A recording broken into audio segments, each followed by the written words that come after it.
Luis Robert Jr., who we've had countless conversations about on this podcast, Joe, because he was somebody that you brought up around the trade deadline.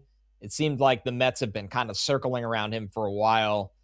One of the strangest players in baseball, I will say, because Luis Robert at his absolute best looks like a superstar. He runs like the wind. He covers a ton of ground in center field. He can hit towering home runs. He could steal bases. But the two things that jump out and what led to the White Sox ultimately trading him for almost no return, and I'll let you speak to that. Obviously, Luis Angel Acuna was in this deal, who did not really have a place with the Mets anymore, but also a young pitcher that they recently drafted, is that he is inconsistent at the plate.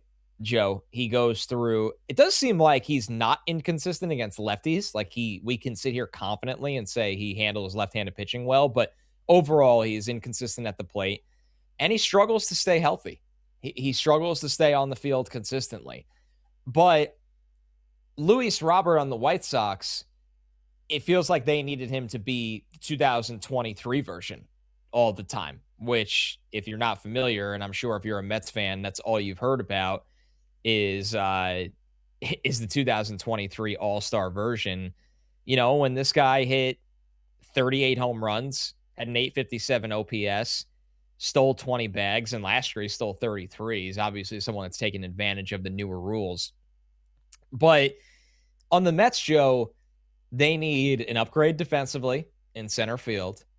They love that somebody that could add another 30-plus stolen base guy to this team.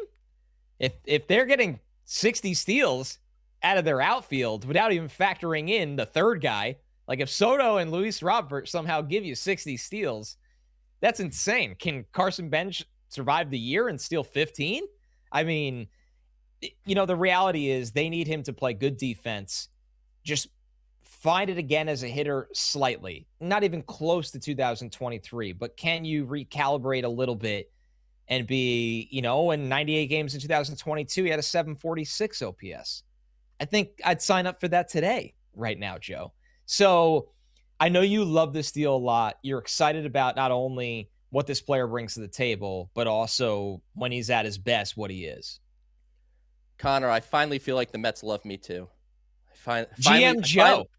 I finally feel it. Like I've campaigned for a lot of things, and very rarely does it work out where I get kind of what I ask for. But GM Joe has stepped up, and I got this done one way or another. But what I want to say about Luis Robert, Jeff has a gift for you. There he is, sold at all your local toy stores.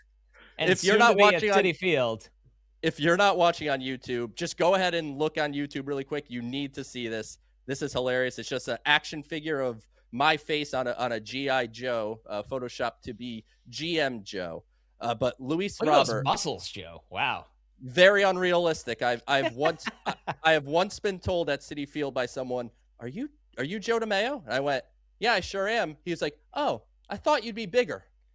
One of the funniest interactions you could ever have with a stranger. And I didn't know how to take it. I was just like, "Thank you." I'm not. I don't know what to tell you. Just kind of, I am me. But here's one of the things. Luis Robert, and I'll talk obviously about him, the player.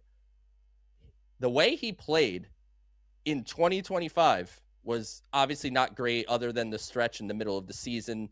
Kind of like maybe he thought he was getting traded, and he stepped up his performance. But if he did exactly what he did in 2025, obviously we're not going to be satisfied with that. It would be a significant upgrade over what the Mets got from center field in 2025. Mets center fielders in 2025 hit 210 with a 598 OPS and 7 home runs. That's not even major league quality offense. And if Robert could bounce back some, because I'm with you, Connor. A lot of people are talking, if Luis Robert is the 2023 version. No. We don't have to sit here and expect the Mets might win the World Series if they get 2023 Luis Robert. If they get 2023 Luis Robert, I'm going to say it on this show, the Mets will have the best offense in baseball. And that includes the Dodgers, who just signed Kyle Tucker, because that's That's an MVP caliber player. But I just need Luis Robert to be a functioning offensive player that dominates left-handed pitching like he always does. I need him to play defense. I need him to steal bags.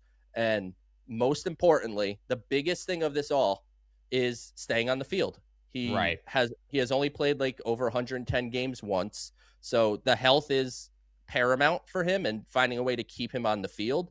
But if he's on the field from a sheer, just like natural, raw talent and skill, Luis Robert has to be like in the top 10, 15 players in the sport when just, if you're just talking raw athleticism and pure like baseball ability.